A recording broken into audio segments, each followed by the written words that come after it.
Clerk will call the roll. Glenn Whitley, County Judge. Here. Roy Charles Brooks, Commissioner Precinct 1. Andy H. Wynn, Commissioner Precinct 2. Here. Gary Fickus, Commissioner Precinct 3. Here. J.D. Johnson, Commissioner Precinct 4. Here. Constitutes a quorum. Our invocation this morning will be delivered by Bishop Mike McKee, the first bishop elected from the Central Texas Conference at this past jurisdictional conference held a couple of weeks ago in Oklahoma. He was my senior minister, but he is now the bishop of the North, or will become the bishop of the North Texas Conference on September the 1st, but was consecrated bishop on July the 21st. And so it's really an honor to have him here today, and it's an honor for our conference that after many, many years we have elected a bishop. So, Bishop McKee, welcome. Please remain standing after the invocation. Judge, you failed to mention that's the United Methodist Church. You assumed everybody in the room was the United Methodist. So we do this going back and forth all the time, so it's better today. Let us pray. Holy God, we give you thanks this day as the leaders of our county gather to make decisions and to look after and be stewards of the citizens' benefit and welfare of Tarrant County. We're mindful of the many ways in which not only our elected officials serve, but those who have worked in the county for a number of years. So today, there will be employees of Tarrant County who will be recognized in this meeting, who together have worked a cumulative of 850 years for the citizens of this great county. Today, we will honor 300-plus volunteers, the donors, and 10,000 students who will receive school supplies tomorrow because of the extensive work that these volunteers and donors have done in Tarrant County to provide those students the gift of school supplies, so that on the first day of school they go as a gifted and a person with dignity. We would also want to remember this day Savannah DeGear, a young girl whose life was cut short, and her parents Mark and Anita, Mark being an employee of Tarrant County. And we'd ask your blessings upon their family. For all the good that you do in the lives of those who serve, we give you thanks. In your holy name we pray. Amen. I pledge allegiance to the flag of the United States of America and to the republic for which it stands, one nation, under God, indivisible, with liberty and justice for all. Honor the Texas flag. I pledge allegiance to thee, Texas, one state, under God, one and indivisible.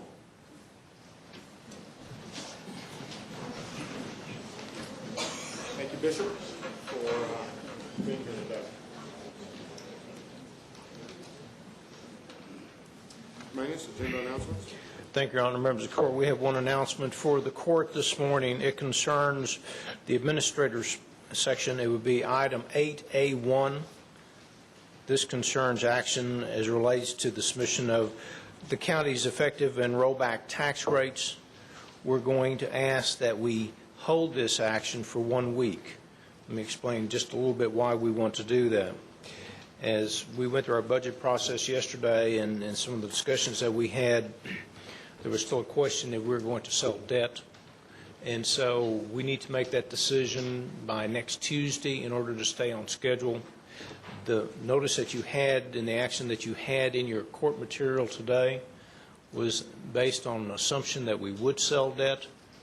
And if we make a decision that we are not going to sell debt, then that will change part of the numbers that you see. It'll actually change the rollback issue. And so we'll still have 1 week to do that, but I want to make sure that the Court understands next week we need to make that decision for us to stay within the timelines that are required for all the publications and all the notices. So we're going to go ahead and When it gets to our section, we're going to hold this for 1 week. The other one that deals with the hospital district, we can do that because they've taken a vote Saturday. Thank you, Your Honor. Thank you. Court members, you have before you the minutes of our regular meeting of July the 31st. Move approval. Second. We have a motion and a second. Any discussion? Please vote. Motion passes unanimously. As was mentioned earlier, we are honoring our employees today, and we're going to get to that in just a minute. We have several other things that are also on the agenda, and I would like to close the court today in memory and in honor of Savannah DeGeer. As I'm sure most everyone is aware, she was killed in a tragic accident at the Target parking lot there in Lake Worth on Saturday. She was 7 years old and was the youngest of 4 children. Her father, Mark, works for our sheriff's department at the bond desk. His wife was also injured in that accident. It's my understanding, I think, that she's now home recovering. There will be a candlelight vigil tonight in the Target parking lot at 8 p.m., and that's located at 6500 Lake Worth Boulevard. The funeral arrangements are, I believe the funeral will be held at 10 a.m. Thursday at the First Baptist Church of Lakeside, and then there will be a visitation from 6 until 8 p.m. on Wednesday at Biggers Funeral Home. There's also been a memorial fund set up at Wells Fargo Bank, and I guess you can probably access that from any location, or that may be, is there? That's probably from any location. Okay. So that's just some information. If we get any additional information, then we'll email that out to the county family. So please keep the DeGeer family in your prayers for some time to come, I'm sure. Our first proclamation today will be recognizing our back-to-school effort, and I will read it in the record. And I believe we have Nikki Miller-Jones with Walmart. I'd like to ask her to come forward, as well as Charlene Burdoff from First United Methodist Church, and Yolander Plater with Amerigroup. Joy, here we go. I haven't even got into employee recognitions, and I'm already having problems. Chacon Ogle School in Arlington, and then also April Soraya from JPS. Y'all all come forward, and I'm going to read the resolution. Whereas the Tarrant Area Food Bank reports that 1 in 5 children in Tarrant County live in extreme poverty, and many families not only struggle to put food on the table, but also are unable to provide essential school supplies for their children to start the school year prepared to learn. And whereas 8 years ago, a collaborative effort between Tarrant County and 20 entities, including school districts, municipalities, the Tarrant County Public Health Department, private nonprofits, and faith-based communities and volunteers, joined forces to provide to children needed school supplies, immunizations, haircuts, and information on social services through the Back-to-School Roundup. And whereas through the generosity of corporate and faith-based sponsors, the 8th Annual Back-to-School Roundup, to be held August 8, 2012 at Will Rogers Memorial Center, will be able to serve 10,000 children in grades K through 12. And whereas the Chronicle of Philanthropy reported that Walmart and its foundation are the biggest cash contributors in the United States, giving $958.9 million in cash and in-kind contributions globally during the fiscal year ended January 31st, 2012. Whereas Walmart believes education is critical to the lives and well-being of all Americans, contributing 33% of its total annual giving through its foundations to fund educational programs in communities across the country, affording access to a quality education for our future leaders. And whereas Walmart serves as a model for corporate social responsibility by providing funds and offering free vision and glucose screening and blood pressure checks to the back-to-school roundup, which directly benefits low-income students and their families in Tarrant County.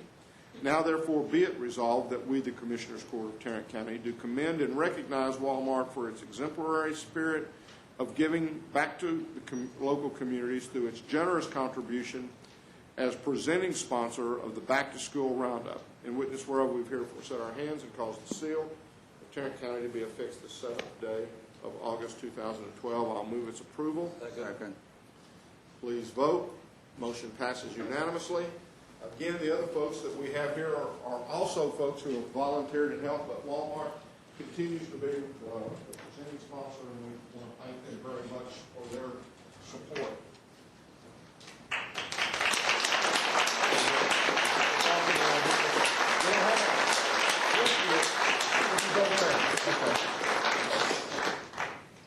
And you have to wait for that little thing to pop up. There she goes, she popped it up. And eventually we'll get a plaque. We may already have enough plaque. Okay. There you go. Why don't we start at that? Please. As you said before, Walmart takes this very, very seriously, and we don't take title sponsorship lightly. And we are so proud to be here for our 3rd year as title sponsor. And we have over 60 associates and pharmacists ready to go for tomorrow. They're all very excited and wish they could be there today or yesterday. So we will be more than happy to serve everyone tomorrow and help them save money to live better. Thank you. Thank you.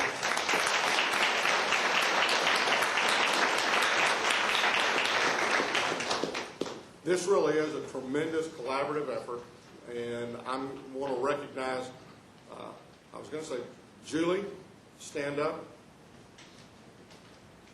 Where's your cohort in crime?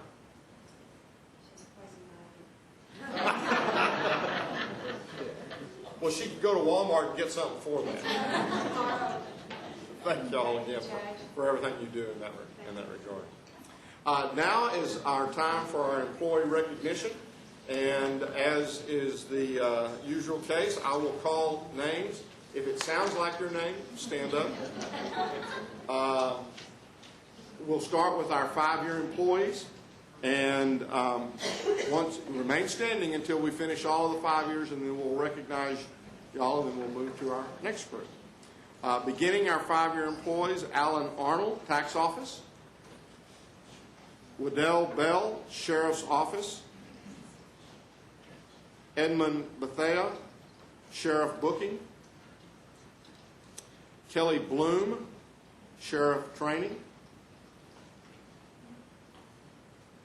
Mark Caldwell, CSCD. Wanda Caldwell, CSCD. Linda Campbell, CSCD. Laverne Dixon, Sheriff Confinement. Centelia Dotson, Public Health. Laura Delaney, CSCD. Jessica Garcia, Criminal Court Support. Joshua Green, Facilities Management. Darrell Hemphill, Sheriff Confinement. Crystal Henson, CSCD. Michael Higgins, Sheriff Courts. Stefan Hodman, Sheriff Confinement. David Hulme, Information Technology. Bernard Jackson, Precinct 3 Maintenance. Elizabeth Jones, Sheriff Confinement. Janet Knopf, County Clerk. Patrick McCarthy, Public Health. Sandra McCarley, Sheriff Confinement. Sandy. Megan Malott, District Clerk.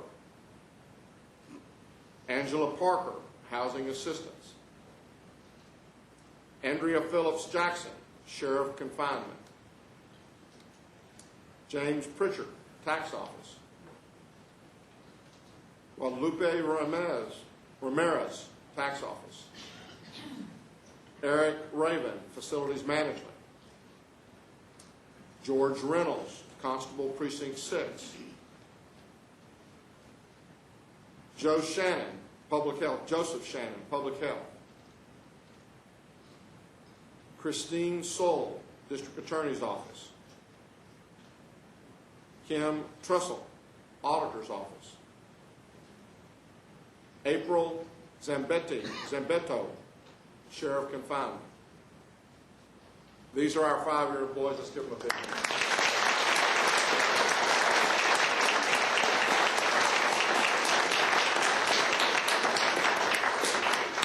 Thank y'all. Now for our 10-year employees, Jamie Becker, Medical Examiner's Office. Kevin Boneberg, District Attorney's Office. Rick Brunson, Information Technology.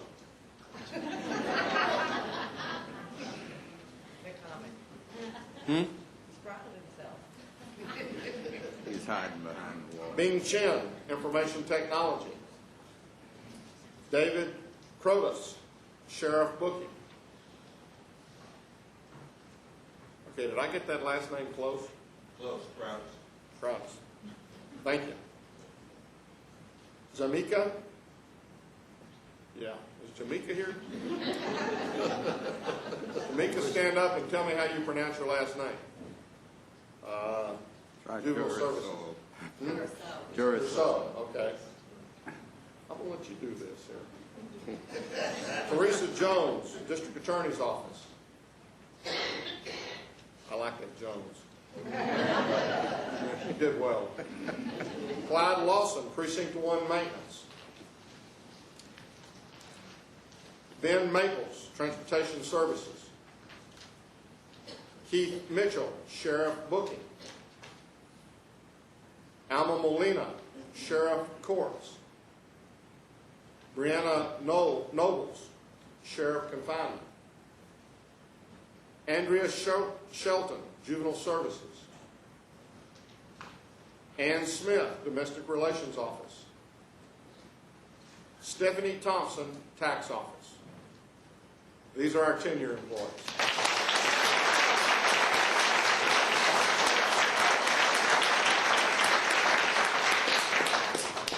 Now for our 15-year, Shelley Brinkman, CSCD. Bridget, yeah, that sounds good. Precinct 2 Maintenance. Tommy Franklin, Sheriff Confinement. Stephanie Jones, Sheriff Training. Maki Ogata, Auditor's Office. Melissa Pascal, District Attorney's Office. And these are our 15-year employees.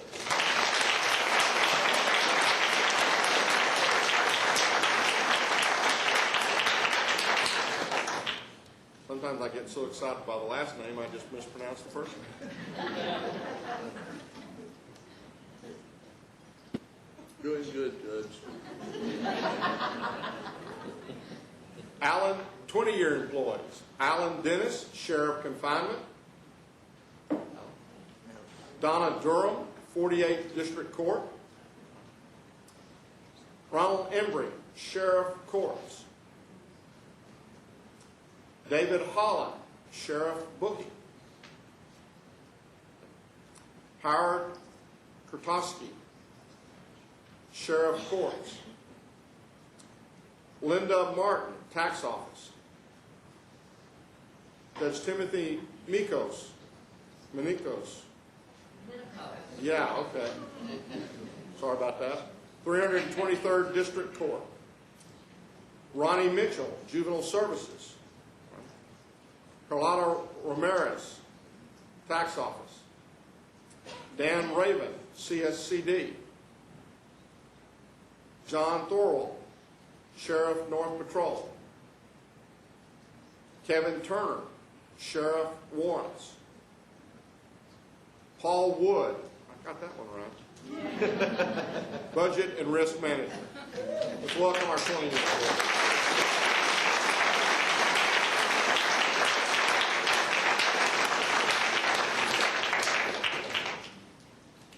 Now for our 25-year employees. Our first one is Livia Barton. There's Livia. We talked about that, and I still got it wrong. Works for Probate Court Number 1. Started out actually working with the probate courts as a probate analysis, and did that for about 2 years.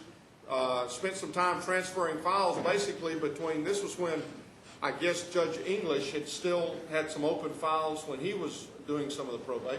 So they would transfer those files over to the probate courts, and continued to work for both courts until 1992 when she moved over to Court Number 1 and is now the probate auditor for Probate Court Number 1. When I had talked with her a few years ago about her memorable moments, she said when she got the new computer system in 1990 that was a big challenge.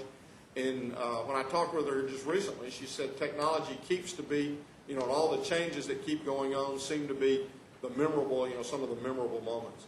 She loves the camaraderie with the people that she's had a chance to work with, and also the customer service attitude that really all the employees have, not only in her area but throughout Tarrant County, and the fact that everybody is very professional when in the work that they do. She was hoping that she was going to be working for many more years, and obviously she's been here for another 5. Since last we talked, one of her daughters has graduated from college and is now working at Georgetown Medical School in the D.C. area. She said that the county truly had been, and it become even now more her family since her daughter had moved into the D.C. area. She said, over the last 25 years, I've had some great mentors and some great folks to work with, and that everything has really been great. We appreciate very, very, very much the 25 years you've given us.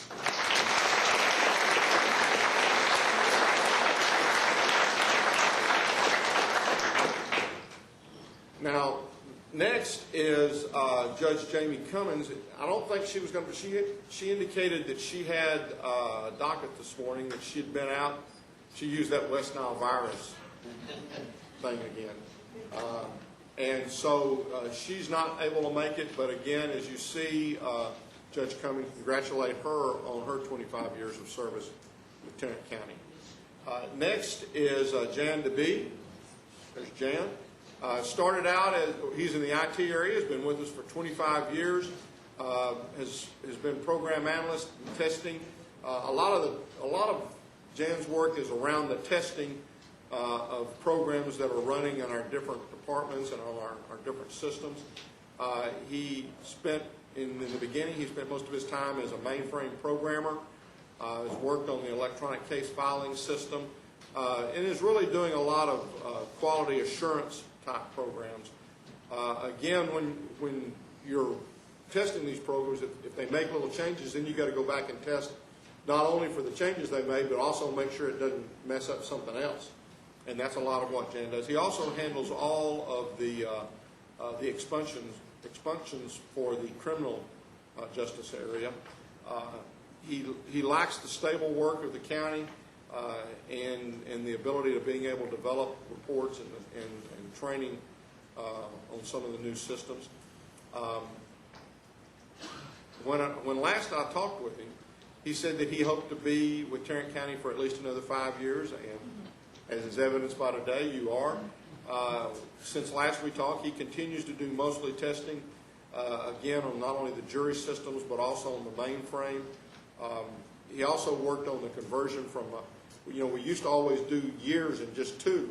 Now just about everybody's gone to a 4-year on the years now. And again, he says he hopes to stay with the county several more years. Jan, we appreciate your service very much, and we hope you are here many more years. Thank you very much.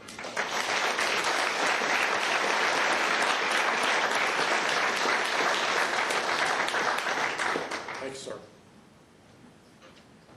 Next is Steve Hicks. sheriff courts area. Been with the county for 25 years. Started out in the booking area and then on the floors in the jail. Worked for classifications for a while, Cold Springs in the labor detail, and then moved into the courts and has been working there now for a little over 5 years, I guess. When I asked him about the more memorable moments, it was when he had worked on the labor detail and the annual food drives we always wondered how you guys were able to get so much food. We think y'all always won. I think it was kind of because they made them bring cans with them when they don't know that for a fact, but just kind of think it maybe. Also worked a lot with Special Olympics and said he really had enjoyed running with or enjoyed working with the Special Olympics group.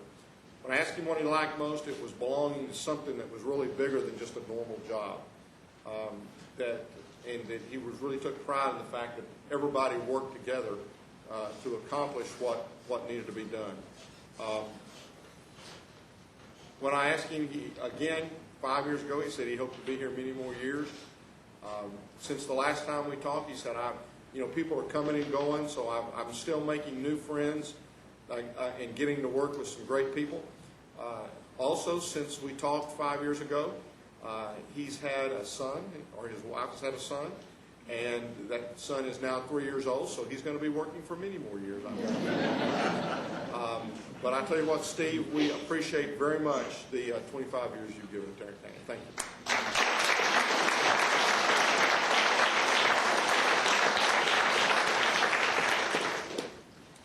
Next is LaDonna Miller with the District Attorney's Office.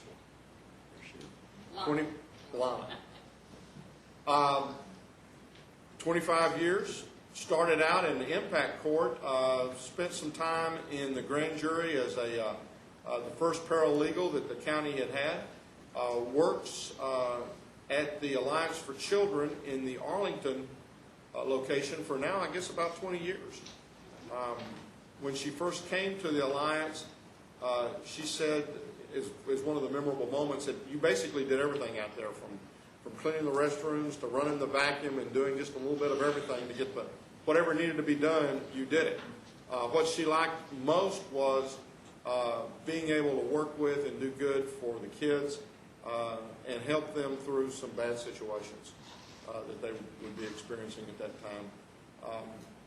She enjoys very much being allowed to do what she's done, loves working in the area of Alliance for Children, and just could not say enough about the great experience of helping the kids. Since last we talked, she said, I've become a little bit closer to retirement.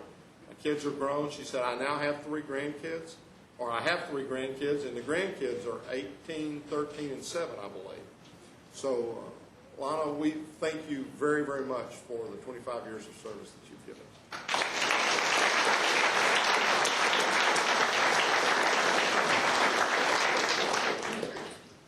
Next is Tracy Kemp. There's Tracy. There she is. 30 years of service with the 48, and is now currently in the 48th District Court. She said started out in the district clerk's office when J.W. Borman and then Tom Hughes. Then worked as Judge Hughes' coordinator. Then also worked for Dixon Holman, Bob McCoy, and then Judge Evans. She said she just about got Judge Evans trained now. She really didn't say that, but I can tell you that she's probably got a lot of work. She's got 5 years in work, I guess, at trying to get him trained, and I think you're doing a pretty good job on that. She said really that when we talked at 25-year mark, she talked about how quickly that had gone by. It's amazing. It just seems like yesterday that we talked, and yet 5 years have gone by. So, when I asked her a more memorable moment, she said, I started work here. I'm going to tell this. It always gets me in trouble. But when she was 19 years old, she said, I've seen some crazy cases, but they all seem to kind of run together. When I asked her what she liked most, again, it was the people and the job. She said, I really love having the opportunity to help people. Since last we talked, she's had a new grandson. I guess it was in April, 9 pounds, 12 and a half ounces. They live here close in the area. Everything about the job seems to be good, same, going along. Wants to be here a lot longer. And when I kind of probed that and said, well, how many years would you like to spend with the county? She says, I've kind of in my own mind targeted 50. She's got a goal. She's got a target. And we kind of talked and thought back. I'm not sure. I told her, I said, well, somebody else will be reading your name up there. if you make it to 50. But I'm not sure. Have we had anybody that's hit the 50-year mark? I mean, Robert hit 40 or 45. GK, been around 50 years.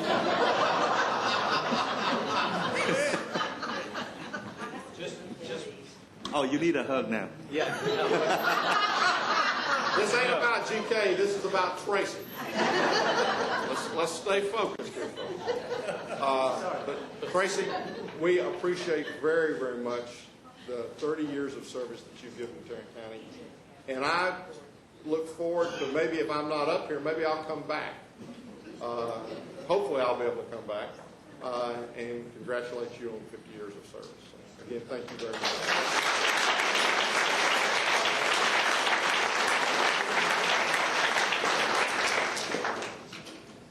Next, our 30 years of service is by Judge Manuel Valdez, JP in Precinct 5. Judge, stand up.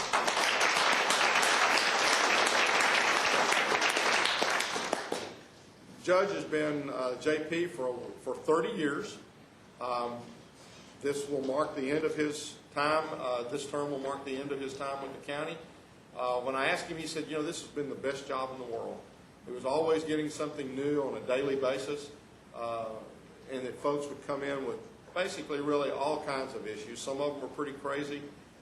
He said, in fact, one of these days I might actually just sit down and write a book about this. He's had a chance as JP basically to do weddings all over the state. In fact, he even went to Guadalajara one time to do a wedding. When I asked him what he liked most, again, it was the fact that he was able to serve in a court that was really there for the people, and that they were allowed to come in and to lay out their problems, and that over that period of time that you really see a large diversity of folks that come in and just feel like they want justice, but they may not be able to afford to go through the formal court system where they have to hire an attorney and to go through that. One of the things that he said that really kind of stuck, he said, there's a difference between law and justice, and that sometimes we can get caught up in the law and not spend enough time on the justice. And so again, I think that's something that, and what he said that I really liked was that you have too many lawyers. I think that's the way you said that. Maybe I misinterpreted it. But I certainly agree with that comment or that sentiment.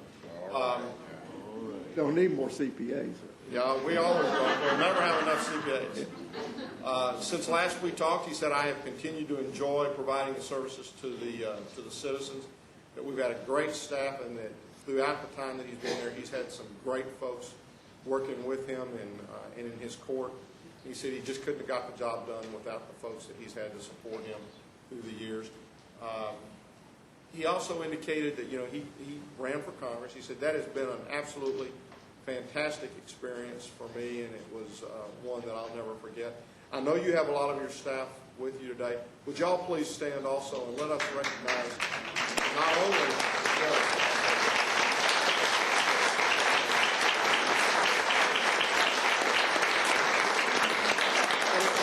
and your sisters here also, I believe?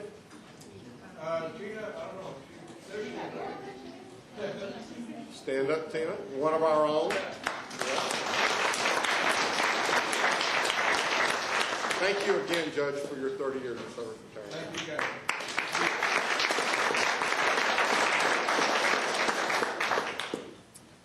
Again, as was mentioned earlier, that's 850 years of service for the citizens of Tarrant County. And we cannot tell you how much we appreciate everything that you do. This is a very small way of hopefully at least recognizing the passion that you've had for public service for many, many years. For you newbies, for you 5 and your 10-year folks, I hope you'll set as a goal to get to the 20 and the 25 and the 30 years of service. Because these folks are really what keep this together, and you too. I mean, I believe that everyone is committed, and I think that what you do, whether you're a 5 or a 10, a 15, 20, 25, 30, is that you exemplify what's expected and what you would expect if you were on the other side of that counter. And so the folks who are coming in as new employees, 1 year, 2 year, they look at you as mentors and as models. And so, again, thank you very, very much for your commitment to public service. Refreshments back in 504C, and we'll just recess for just a second and let y'all head that direction.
Welcome back in.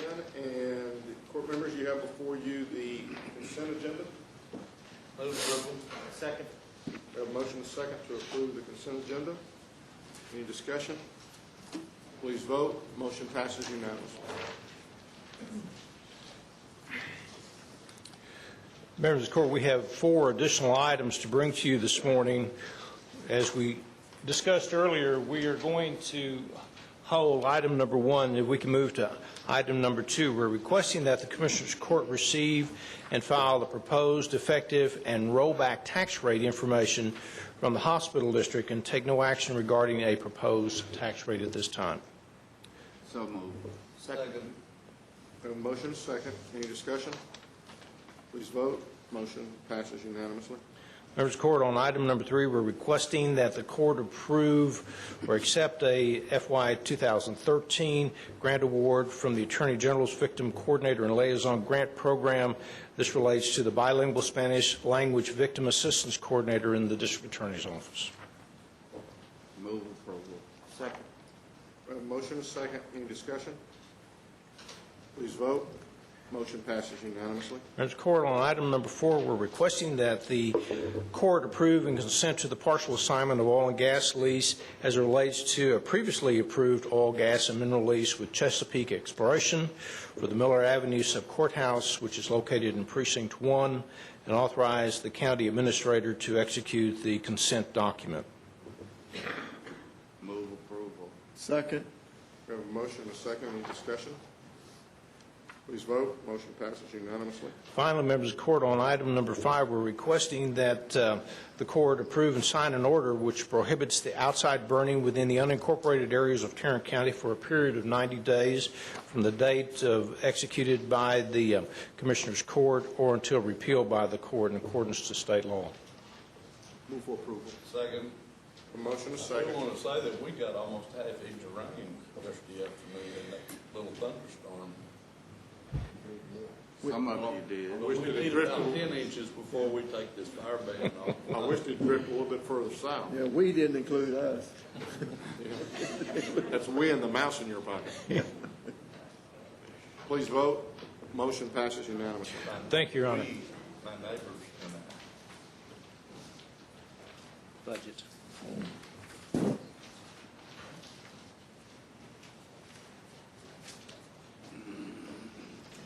This week, the Risk Management Board is recommending the payment of 4 claims. They're each listed on your court communication, and we are recommending the payment of them. Move for approval. Second. We have a motion and a second. Any discussion?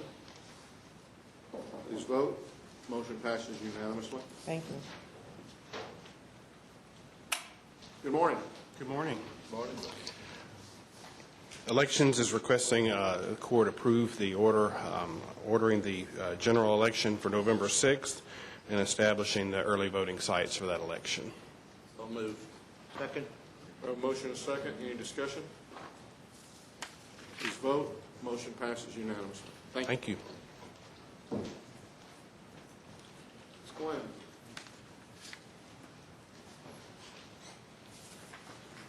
Good morning. Good morning.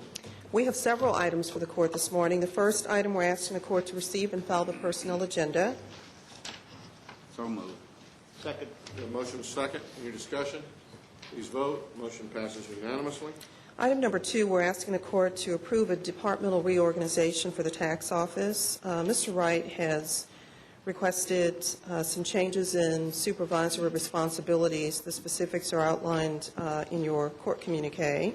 What the court should know is that after the reorg, both positions will still have supervisory responsibilities. The Job Evaluation Committee has reviewed these positions. One position remains the same at a pay grade 73. The other increases from a 71 to a 72. At this point, we are not sure what the impact will be to the general fund, as the pay grade 72 is currently a vacant position.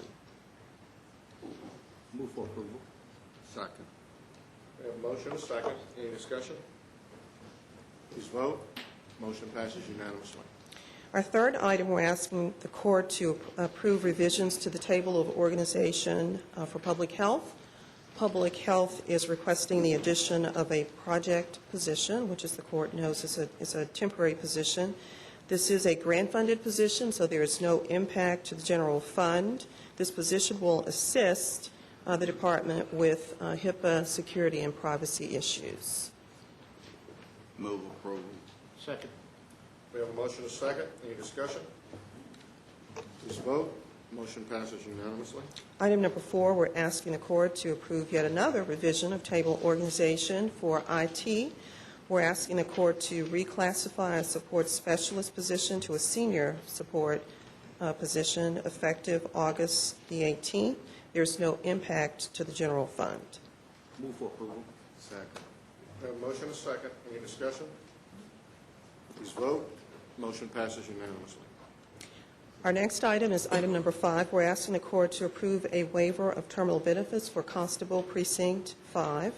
Constable, Move approval. Second. We have a motion and a second. Any discussion? Please vote. Motion passes unanimously. thank you. And our final item, we're asking the court to approve a waiver of terminal benefits for information technology. Move for approval.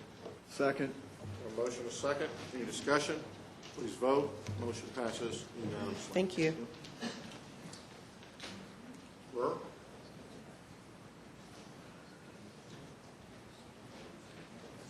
Good morning. Good morning.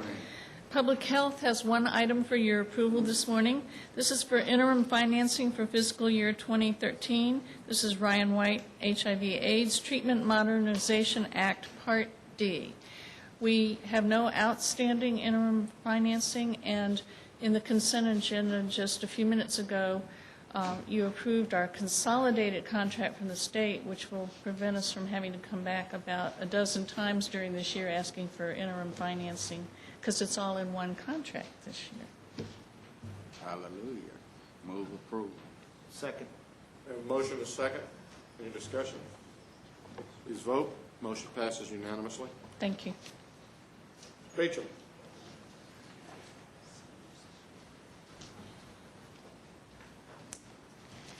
Your Honor, other members of the court, we have 3 items for your consideration this morning. Our first item is a bid award recommendation for bid 2012-124. It's our annual contract for kitchen equipment parts. Recommendation will be to award to the primary and secondary vendors as shown in your court communique on a discount from the manufacturer's price list. Move approval. Second. We have a motion and a second. Any discussion? Please vote. Motion passes unanimously. Our second item is also a bid award recommendation for bid 2012-127. This is our annual contract for miscellaneous inmate hygiene supplies. Recommendation would again be to award on a per unit price basis and a discount from the list price, awarding to the primary, secondary, and alternate vendors as shown in your court communique. Move approval. Second. We have a motion and a second. Any discussion? Please vote. Motion passes unanimously. Our last item is an item in regards to RFP 2012-093. This is for juvenile forensic assessment services. We are recommending rejection of all proposals and asking permission to rebid with revised specifications.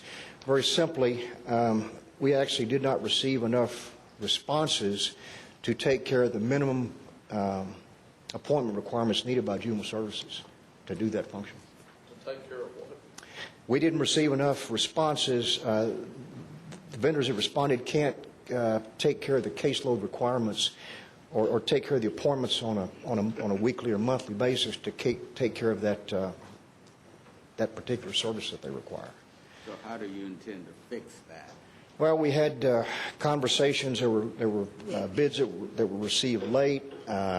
We had a pre-bid conference. We made phone calls to notify them. Heard a lot of excuses. We're going to beat the bushes again. Juvenile actually met with all the vendors that responded to try to see if they could spread that caseload amongst the responses that we received, and it won't stretch that far. So we feel like and Randy's here to answer questions further than I can, but we felt like we could get better response if we put it out again. Move approval. Second. We have a motion and a second. Any further discussion? Please vote. Motion passes unanimously. Thank you. Thank you. Do something else. Jack, you're not going to tell us about the options coming up? I bet he does. Can't believe he missed that opportunity. It's probably going to be hot. We'll dress cool and appropriate, We've got air conditioning tents and everything, right, and a fan. for elected officials. Yes, sir. Yes, sir. Come on out. Yeah, you bet. Starts at 8 o'clock, the viewing on Saturday. Auction starts at 9, have quite a bit of merchandise, and Mr. Flake's going to do an intro in the newspaper for us again. He does a good job of that. Love to see you out there if you have nothing better to do. It'll be a good auction. We'll have the results next Tuesday, and hopefully bring in some big bucks. I appreciate the sincere invitation.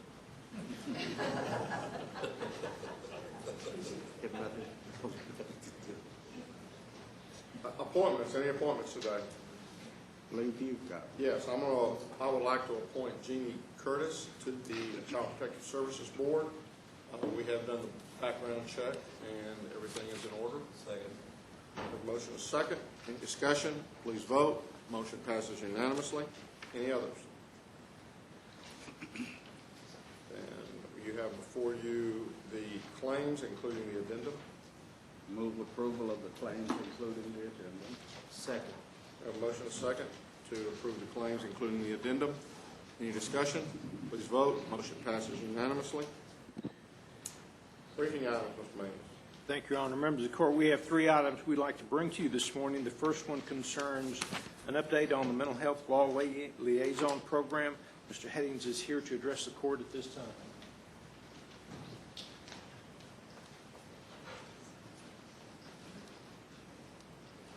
He's not alone. Not alone. I'm Ramey Heddens again. I'm the Director of Mental Health Support Services with Tarrant County MHMR. This is Ken Bennett. He's the Program Manager of the Mental Health Law Liaison Project. And first of all, I'd like to tell you I appreciate y'all's continued support of the program, and also on behalf of MHMR and the police departments that we serve, we appreciate your support over the years. What we wanted to do today was just give you a quick update. I've been over the program about the last 4 or 5 years, and Ken Bennett's been a program manager for that time, and our numbers and participation by police departments has steadily increased. We've gone from about 90 calls from officers a month to over 500 on some occasions. So I'm going to turn it over to Ken and let him give you a brief update about the particulars of the program. Okay.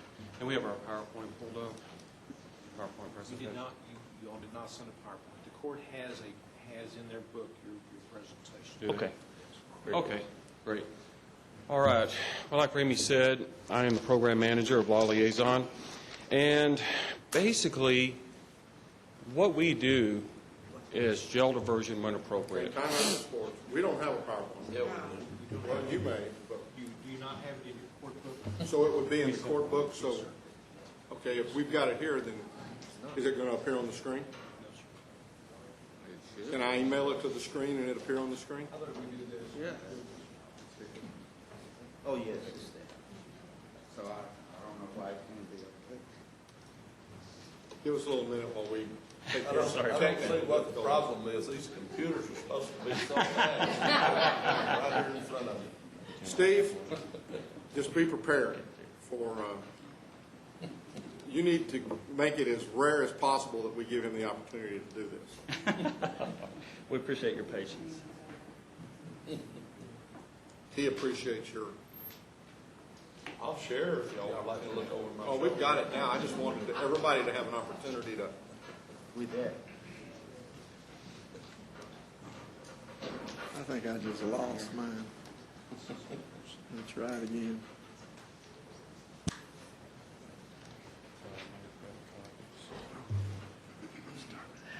Yeah. Is that the one we downloaded? That's one. Okay.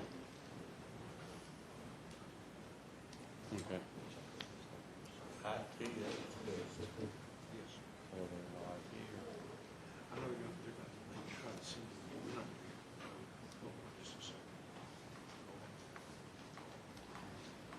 Judge, if you all have yours up there, we'll go ahead and have copies for the audience. I got it. Just go. Okay.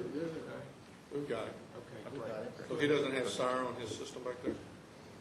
We don't have it in our system, and it may take a while to load once we get it. So let us just go ahead with the presentation. There's only about 10 or 12 Right. slides. It's not much. We're good. We're good. Thank you. We'll make copies for the audience. Okay, great. Good deal. All right. Well, How okay. many in the audience won't copy? Don't worry about make one copy or two.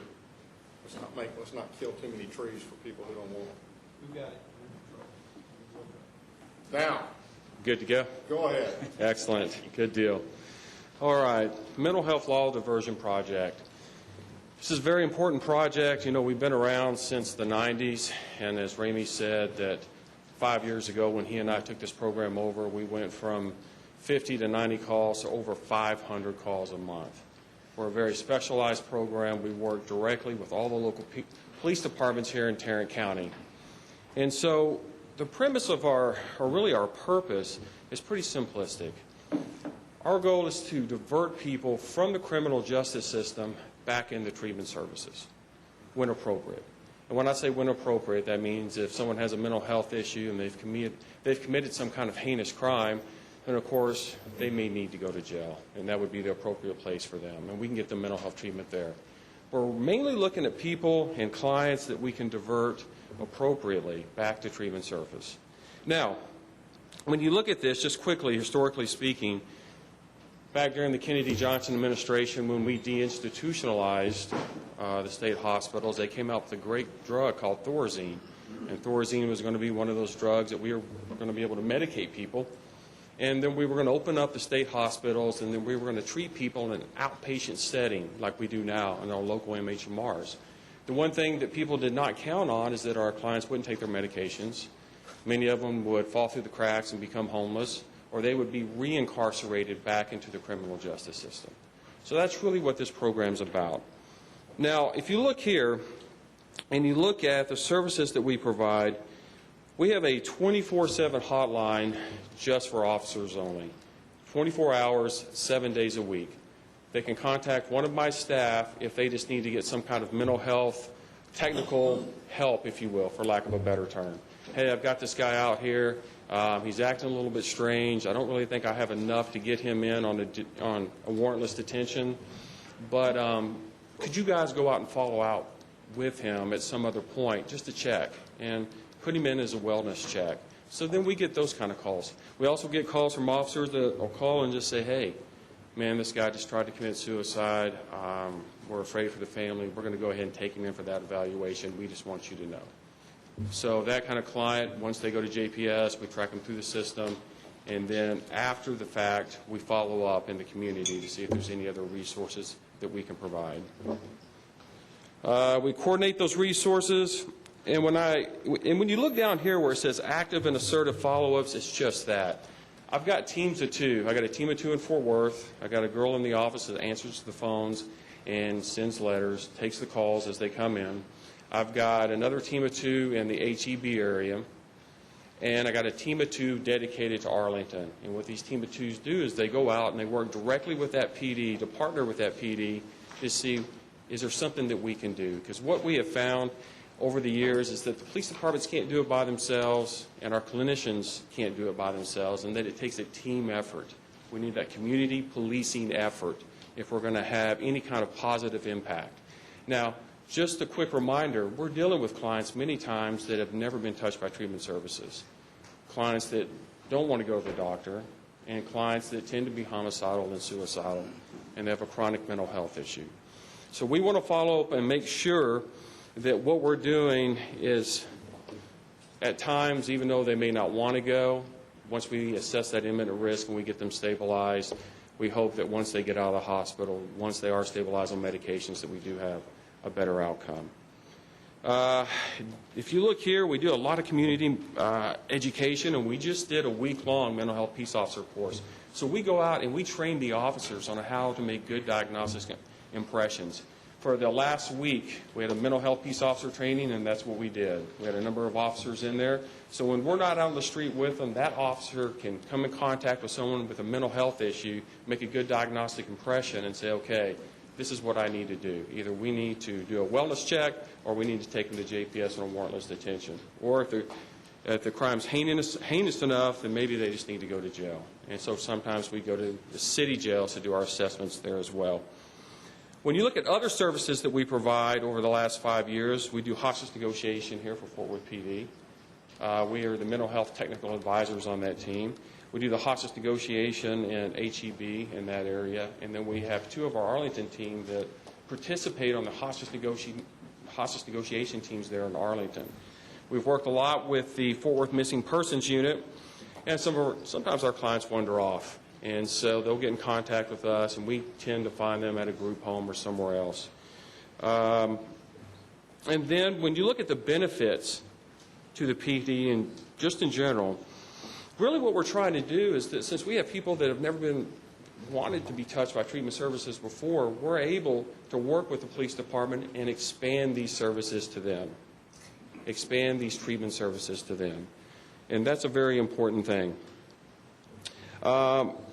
Again, we want to train officers how to appropriately work with these clients. So if I can get an officer that makes a good diagnostic impression and he knows the difference between someone that's manic or someone that's chronically depressed or someone that's suffering from some kind of substance-induced psychosis, he's going to have a better way of dealing with that crisis situation. And as a result, we'll have a better outcome.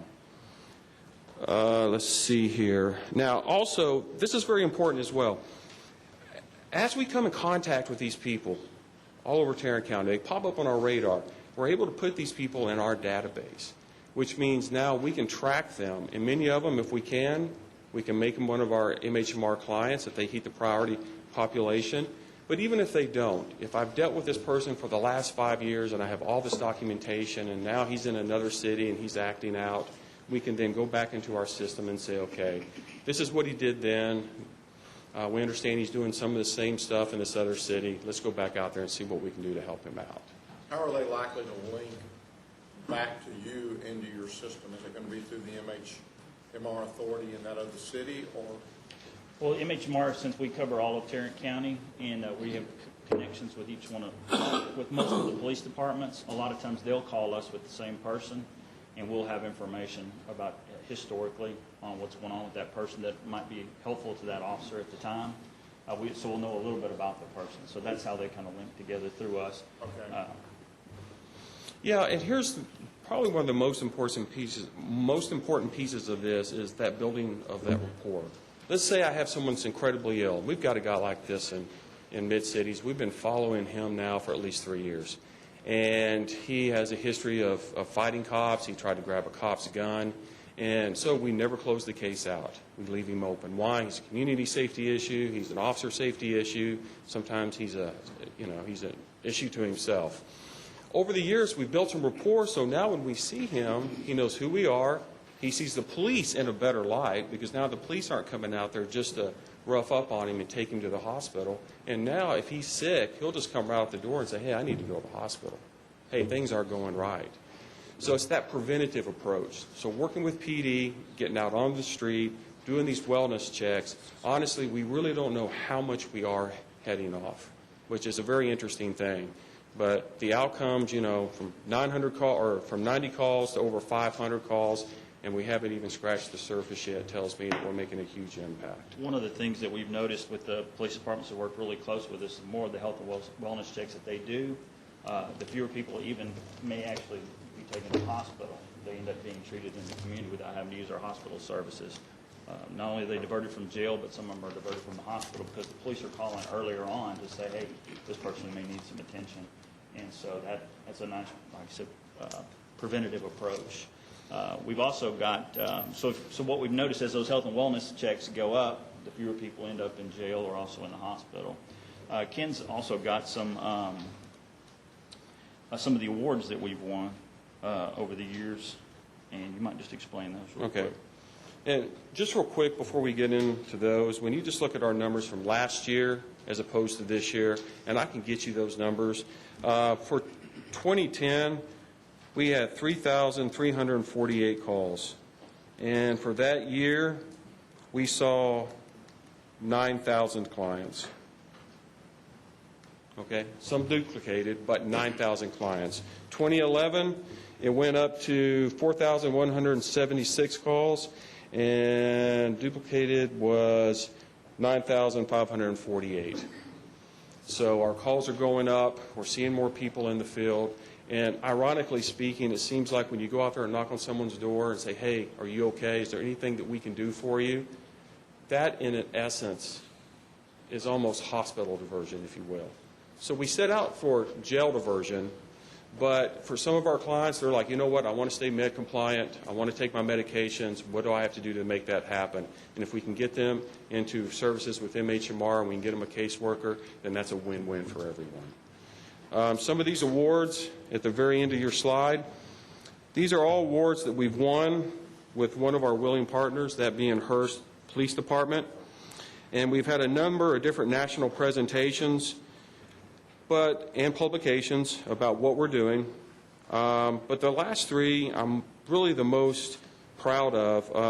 In 2009, we got selected nationwide as a semifinalist. Now, this International Association of Chiefs of Police is, again, it's an international conference. It's very interesting. When you go there, you see police officers from around the world. You know, officers from Germany, from Nigeria. And we were the top. We made it in the top 25 with our CIT award. When we, in 2010, we won the Texas Municipal League Award, and that was for public safety for a city the size of Hearst. So I think Hearst has maybe 25,000 people in it. So for that city, we won that award, which the chief was very, very proud of because they had tried for the last 10 years to win that award, and they were never able to do it. So, and then, of course, our final award, again, we're in the IACP. We were a semifinalist for our hoarding intervention team. And so we were up there. I think they had 5 finalists and 5 semifinalists, and we found that at least all the semifinalists got 1 vote. So we have another award coming. We're hoping to to win the TML again for 2012, and that should be the next one that we have on our belt.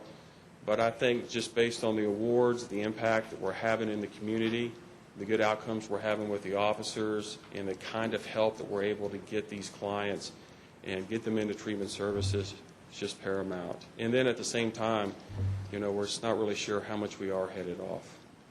I remember early on some folks from y'all's group coming out when I was student commissioner and talking about this. And I think what always impressed me was pretty much 24/7. And it's really a benefit to those police that as they do come across someone and they're not sure exactly, they don't feel like that maybe that person needs to go to jail, and you're able to divert, and that is a tremendous savings to the county. And at the same time, I think it allows the officer to have a little bit better idea of the individual they're dealing with. So I appreciate very much your work in that area and what y'all been able to accomplish for this many years. Keep up the good work. Thank you, sir. Thank you. Thank you for Let me ask y'all's you a time. question. Sure. The tragic incident in Colorado makes me wonder, how would we handle a situation like that if we gotten a phone call from a psychiatrist warning us about this one individual? Does our model similar to, is it alike, operate the same way, or how does that work? Well, I can tell you what we're doing now and how we've tweaked this since that incident. Like I said before, we have some clients out there. We have a small handful of clients out there, and you guys realize that statistically speaking, people with chronic mental health issues are more likely to hurt themselves than anyone else. But we do have a small handful of people that would do something like this. So with those small handful of people, these are cases that we never close. So if we get out there and we're trying to do a wellness check and you try to pull a gun on us, we're going to keep you open forever. So that means you're always going to be on our radar, and we may come out and check on you at least once a month. On cases that we feel that we could have a guy that's psychotic but functional, he's very mobile, has a history of booby trapping his rooms, and has an arsenal of weapons, the PD is aware of it, we're aware of it, and sometimes if needed, we may go out there once a week just to check in on him and say, okay, is everything okay? Once a week. And that's about all we can do. If the PD wanted us to come out there more, we could. So we just triage out, and then we look at the behaviors, and we go out there and we figure out what we need to do. One of the things that, just to add on to that we've done over the last several years, once we've learned more about how to do this job, is that if we identify that someone has weapons in their home when we go to visit them, we do let the police know that in case they get a call out to that place, they'll know that there's a potential for weapons, which the officers have appreciated. Plus, it lets us know each time if other staff go out there for safety reasons. But that's what we do, is follow up until the person gave us some indication that we could maybe send them get them to the hospital. And a lot of times, just those weekly checks, we begin to learn more about the person and can start making some interventions. So it's a good And, question. you know, we have a guy like this that we're dealing with now. I don't know if he's quite to the level of this other guy, but he's a guy that makes you a little bit nervous. And so we've already had him at JPS twice, and it's kind of in that gray area. You know, he said some indirect things, and we got him in there, and JPS cut him loose. So the PD's aware of it, and like Ramey said, the PD put a caution on his house, and everyone's aware of this guy. And matter of fact, if it's my understanding, I think even the SWAT guys that made entry into that house have a semi-layout of the house if they were to need it, in case he does barricade. So there's all of these kind of tactical things that the police officers are doing as well in case a situation like this goes really, really bad. One thing that we want to do with these kind of clients is we want to build a rapport, because as hostage negotiators, that's the one thing that I have on my side, is the way that I can communicate to people. And we've had a lot of really good outcomes of people barricaded, guns to their heads. We were able to talk them out of the house. We've had one guy on a bridge. We were able to talk him off the bridge. So all of our staff are trained as hostage negotiators, and then we work closely with PD, who are hostage negotiators. So we try to really educate the PD on mental health issues, what to look for, and then these kind of clients that make everyone nervous. And we do have some people floating around that do make us nervous, but If he's we're on a top danger of them. and threat to society, why is he allowed to keep weapons? What's that? If he's a threat to society, why is he allowed to keep weapons? Well, that's a good question. That's a good question. It's one of those things where when the PD steps in there and they take the weapons away, for instance, if they did a warrantless detention and he went to JPS, they could get the weapons. Now, for how long they can hold the weapons for, I don't know. But I can tell you this, if JPS cuts him loose and he goes to a gun show and some guy's walking around with an AK-47 and just wants to sell it to someone, they can make that transition right there at the gun show. So it doesn't seem to stop them from getting the weapons, but I can tell you this, that when we get out there and we find a bunch of weapons, PD has no, you know, within the law, they have no problems taking those weapons out of that house. That's a must. You said a couple of things that bother me. But one of them you said twice, and I can't let you get away with it twice. Once I was willing to ignore. JPS is not a detention facility. Just because someone is referred there for mental health services does not mean that they can be kept there indefinitely. Right. Your statement about people being sent there and JPS cut them loose, that's a disservice to JPS. It's a disservice to the public, and it's information that is not true. JPS has laws under which it must operate, and it cannot just hold a person indefinitely because of a mental health referral. They have to cut a person loose. I agree with you. I'm glad you brought that up, Commissioner Brooks, because we work with JPS. We didn't mean to misstate that they were cutting them loose inappropriately. We work really close with JPS. In fact, they've been very helpful. We call them when we have someone coming in to make sure they have all the facts at their disposal so that they can make a good decision. And so we understand that they do have limitations. And sometimes, unfortunately, it may be that they do, and they're doing everything they can with that person. And by rights, the person has to have rights that they can't be kept inappropriately. So thank you for bringing that up and making sure we clarified that. We don't want to do a disservice to JPS. Yeah, that's not what we're saying. They're a good partner of ours. We're saying after the fact is what we're talking about, is after the fact when they're back out on the street. And we have to let the PD know, okay, this guy's back out on the street. It gives them time to get ready because they know that they're going to have to deal with them again. Thank you all. Thank you all very much. Appreciate All right. that, Thank you. Members of the court, if we can go to item number C, which is an update on One Safe Place. Mr. Shetter is here to address the court.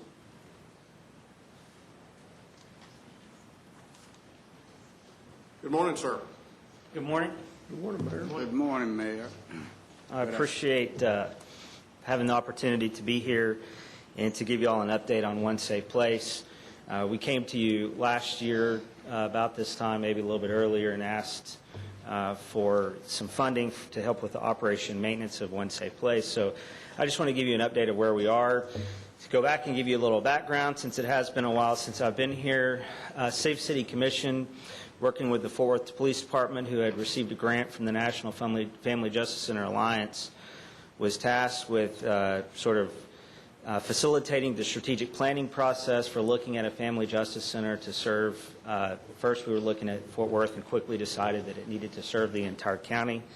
A family justice center is essentially the bringing together of all of the services that a victim of domestic violence needs in one location, and the effective integration of those services.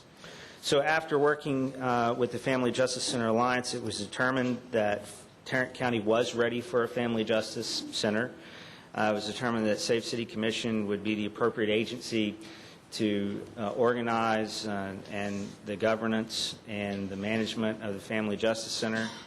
And what was recommended through our strategic planning process was a funding model whereby we would look to the private sector to raise the capital to build the Family Justice Center, and look to the public sector for the funding of the annual maintenance and operations, because essentially this is a public function that's being performed.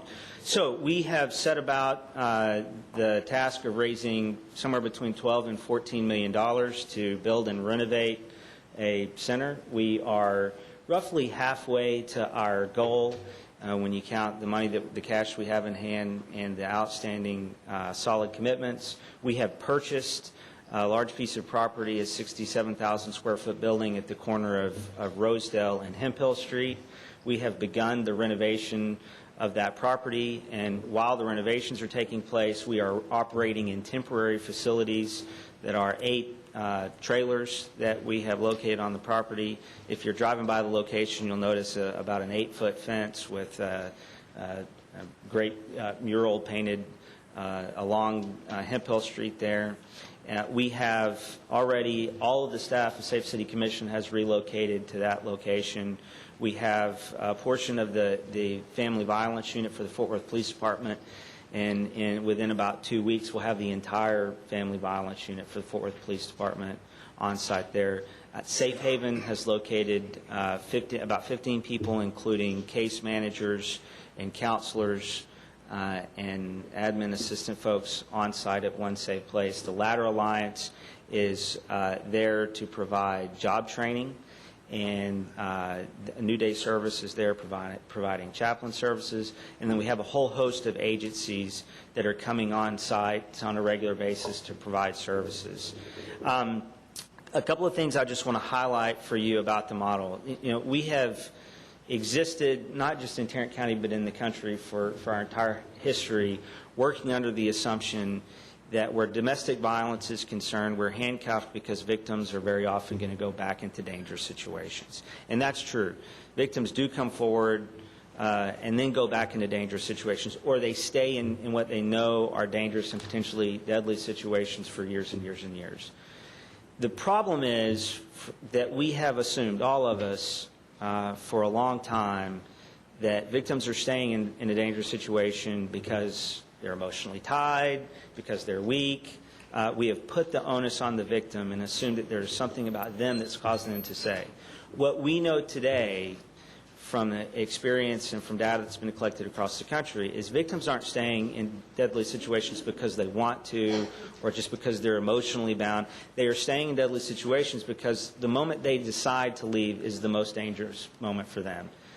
Domestic violence is about control. It's about an abuser exerting control over a victim. When the victim decides to leave, they are taking back some of that control for themselves, and that's the moment that the abuser is willing to step up the violence, to take back the control. And the reality is that because our services have been spread throughout the county in 10, 15, 20, 30 different places, the idea that someone could leave and get the services they need immediately, just it's not been true. As you all know, we have major mobility issues in this region.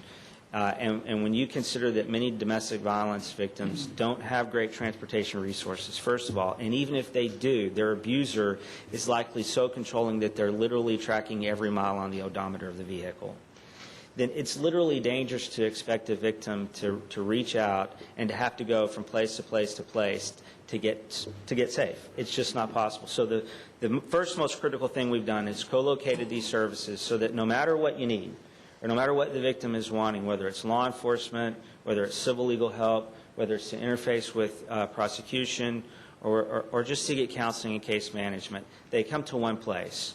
And so the first thing is just the co-location of the services. It's logistically very important. The second critical thing that we do is we effectively integrate the services so that the left hand knows what the right hand is doing. So the first thing that happens when a victim comes to One Safe Place is that we do an intake assessment. There are very few services, by the way, that Safe City is providing. Most of the services are provided by the agencies that have been doing great work for generations. So they are coming on site and providing services. The one main exception to that is that we are now performing an intake function for every client that comes on site.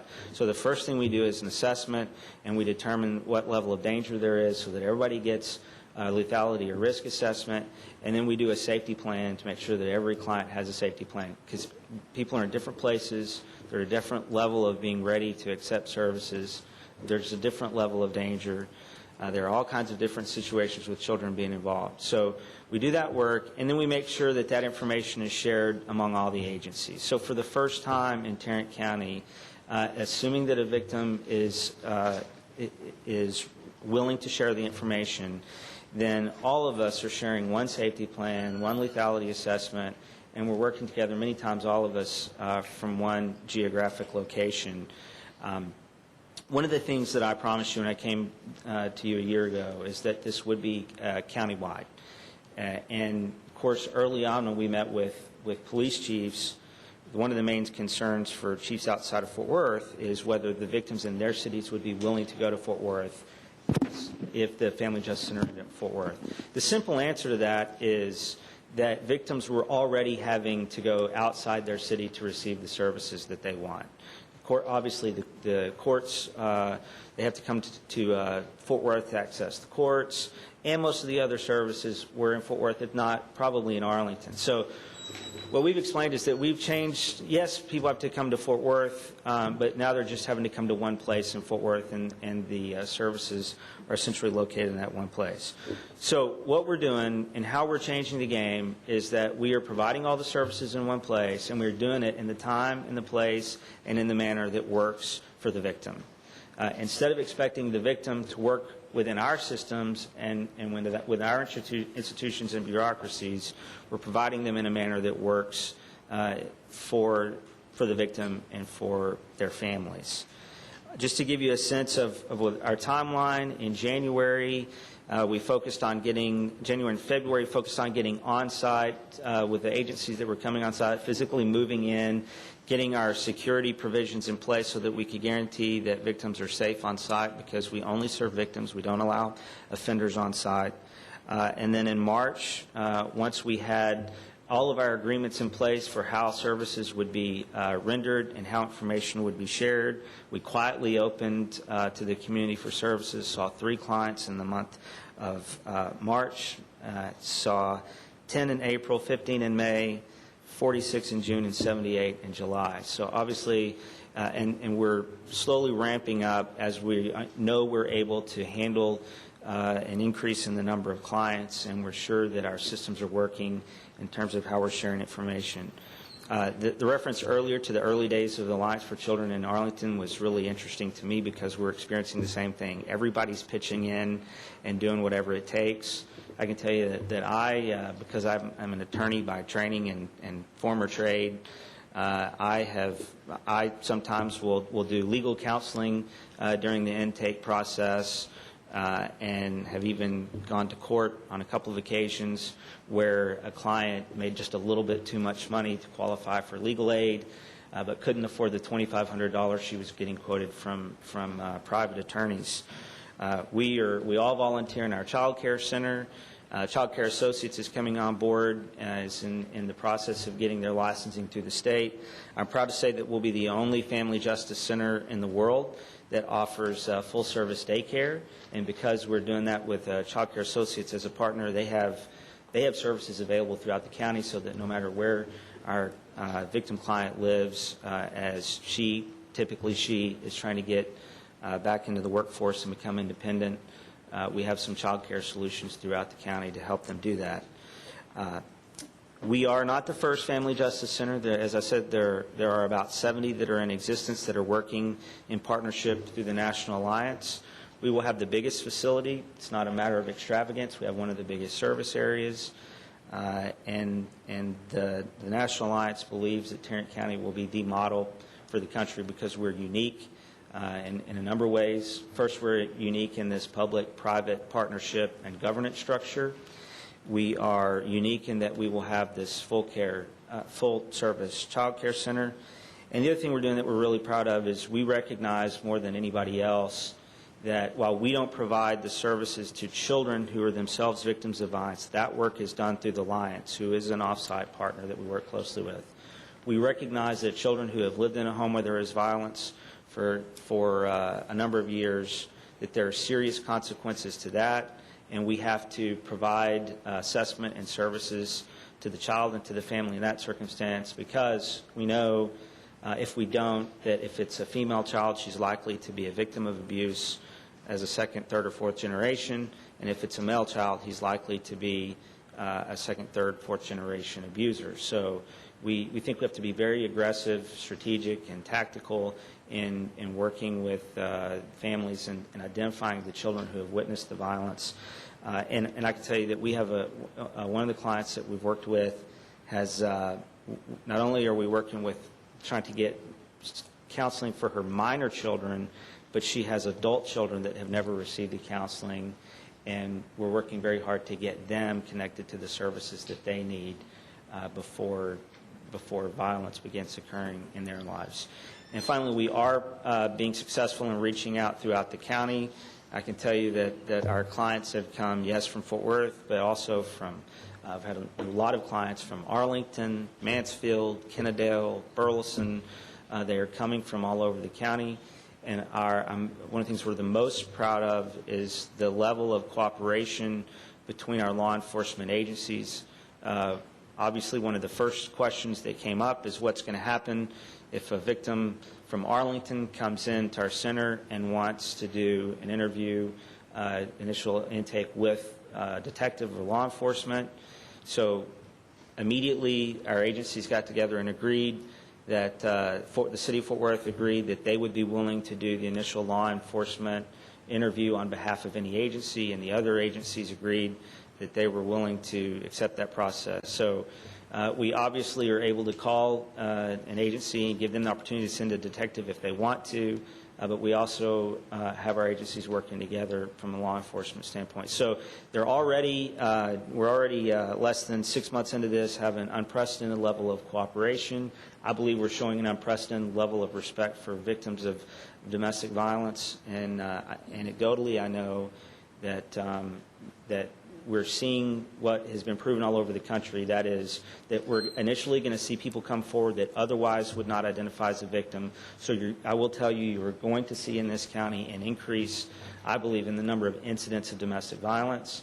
But secondarily, by having an effective intervention, offering the services in a manner that works for the client, giving them the ability to be safe as they leave, we are also going to see, we believe very quickly, a reduction in the number of incidents of escalation and repeat incidents of violence and domestic violence.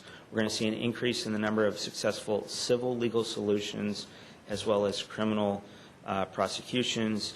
And ultimately, we believe, and we want you to hold us accountable for a drastic reduction in the number of domestic violence-related homicides. I believe we can get to 0 one day in Tarrant County. In San Diego, they got to 3 in their best year, and I believe we can get to 0.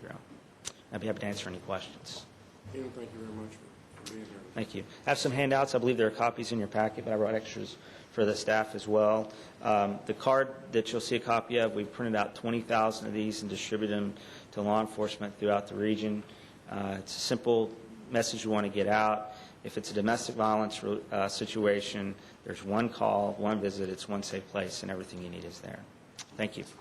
Ken, I want you to know that your program came up a couple of times yesterday during our budget discussions, and it's very much on our radar screen.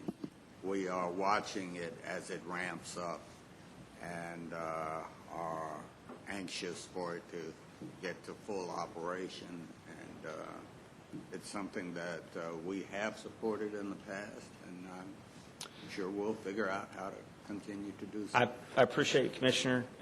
We could not have done it this year without you, and I'll tell you that we are providing services at a level and to a number of people that I really wasn't sure was going to be possible working in the temporary facilities, but we've sort of continually expanded, found a way to do it.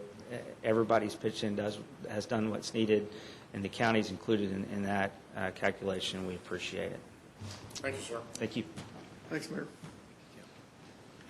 Finally, members of court, we have an update on the West Nile virus. Dr. Parker is here to make this presentation. Good morning. Good morning. Good morning, Dr. Park. Thank you for the opportunity to update the court on this issue.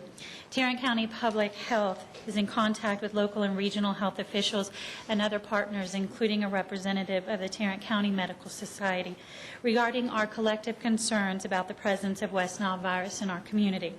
Tarrant County Public Health will continue these discussions with our partners through weekly conferences and daily communications to develop additional situational awareness and response strategies. Tarrant County Public Health, through its epidemiology and environmental health divisions, is analyzing the West Nile virus data on a day-to-day basis to determine potential responses, including increased preventive outreach and ground spraying. So far, 110 cases of West Nile virus have been reported to Tarrant County Public Health. 73 of these are West Nile fever, and 37 have been West Nile neuroinvasive disease. 55% of these cases have required hospitalization, and the age range is 15 to 94, with the average being 53 years of age. And as we had mentioned previously, one death has been reported in Tarrant County, and the total in the area is 9. Dr. Parker, today, or I guess last night or today, I understand that Dallas County is maybe considering some aerial spraying. Aerial spraying is different in ground spraying, is that aerial is using an aircraft to do that, not meaning you're just spraying something into the air. I just wanted to make that clear. And my understanding is that that was going to be discussed with the Dallas County Health and Human Services at the Dallas County Commissioner's Court today. But it is my understanding that they received a letter from the Dallas County Medical Society and University of Texas at Southwestern recommending this spraying, but I don't believe that that Dallas County has made a public announcement of their recommendations. Knowing that court news to follow at 5. Dr. Parker, I'm concerned about the rate at which West Nile appears to be spreading in Tarrant County. We get emails daily about the number of cases. When I got the one yesterday that said 20 new cases in one day, that just kind of shocked me over the edge. Talk to me about the effectiveness of what we're doing and whether or not we're doing enough. I'd be happy to. And I'd like to say that, yes, we are concerned about the numbers that are coming in, but I was not overly concerned to see a report of 20 new cases identified yesterday, and for the reason that being is it was Monday. The actual rate of the cases has not significantly increased from day to day. On average, we are seeing on average, we're seeing about 8 to 10 cases a day. And so if you take account Saturday and Sunday, on Monday, it would be expected to receive reports of approximately that many. So although I would like to see that much less than that, I was not surprised at that particular number. I do believe that that Tarrant County Public Health and all of its city partners are doing everything that they can to combat West Nile virus in Tarrant County in this area. The things that all of the city jurisdictions in Tarrant County are doing are prevention. Prevention is the key here. We need to prevent people from getting mosquito bites. We do that by preventing the breeding of mosquitoes, by larviciding, and as you have heard also on the news, a number of areas are providing those services free to their residents.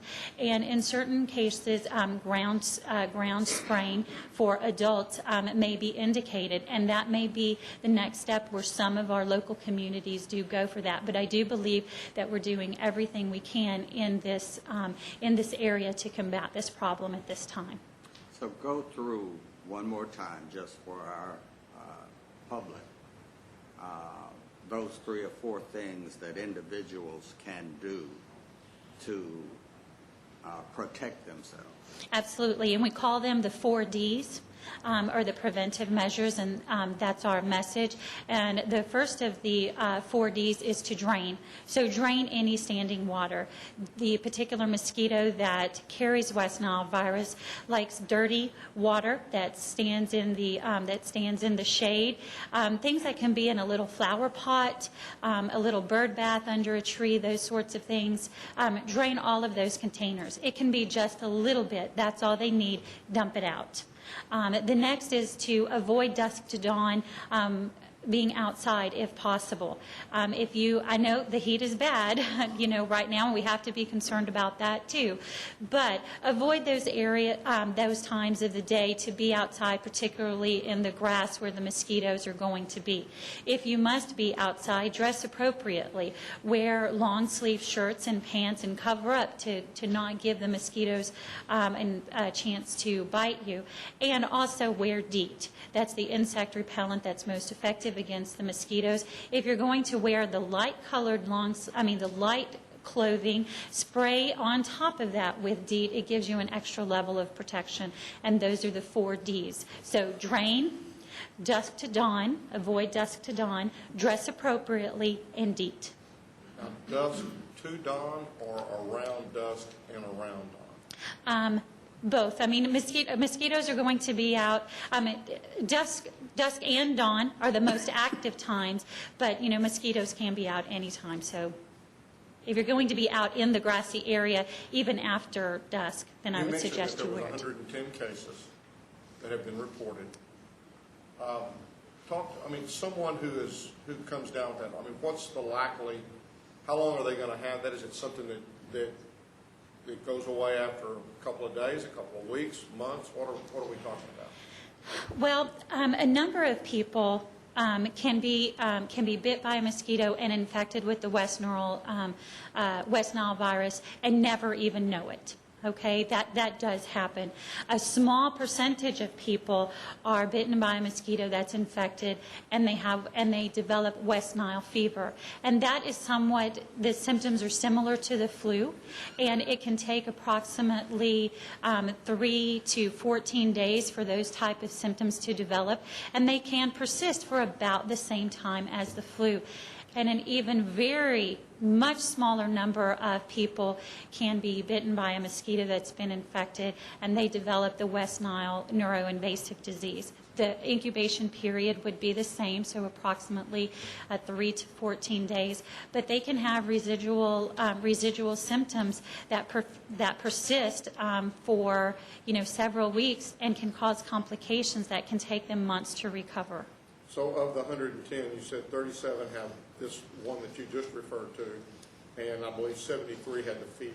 Yes, 37 have had the more serious type of infection, which is the West Nile neuroinvasive disease, and 73 have had the West Nile fever. Those are again reported. As you said, there could be many more people who have been bitten, but because they're for whatever reason, they may be healthier, for whatever the reason may be, they've not been affected by this. Sure, yes. And then of the 73, let's say, that had the fever, do we do follow-up with them to say, okay, now, of those 73, half of them have now moved on and are no longer experiencing any Yes, we do follow up with with these people through our epidemiology department to determine the course of their illness and how they have recovered. Okay. But I do not know that information for you at this point. Do you know how many cases they've had in Dallas County? No, sir, I do not off the top of my head. I do want to say it is approximately 130, but I would hate to be held to that particular number. But that's the last thing that I can remember. Not a whole lot different than ours, then? It's not a whole lot different than ours, but it is a little bit more than ours, which we have seen in the past. Are we looking at doing any kind of measures like they're talking about? Measures that they're talking about. Aerial spraying. I mean, that's all over the news this morning, and hadn't been done since 1965. And yes, well, again, I don't know that Dallas County Health and Human Services or what Dallas County Commissioners Court have recommended along that, but I would say that we need to exhaust all of our current available methods before advancing to the next level. Okay. I would assume that from the standpoint of the aerial, that the spray itself might affect some people. Oh, I would think so. It could affect some people negatively, so we don't really want to do something that could have negative consequences in and of itself. True, and again, I think that there are other measures currently available that we can take advantage of now before progressing to the next level, because yes, every response does have an impact, and we have to consider all of those impacts. Your Honor, and members of the court, and I had to step out, but just to make a comment, our health department is working with our medical society. In fact, we spoke with their executive director last night, and we have a continuous dialogue with them. Also, Dr. Parker, as our health authority, has been talking with other health authorities in the region, and now on a weekly basis, and now she's actually doing it on a daily basis if necessary. So there is a coordinated effort to track and to develop different scenarios on how we might move forward in the future. So I honestly believe public health is on top of this thing at this point. Okay. Any other questions? Thank you very much. Thank you. Your Honor, that's all we have at this time. We'll recess our open meeting and proceed to closed session to discuss items exempted under 551, 071, 072, 074, 076.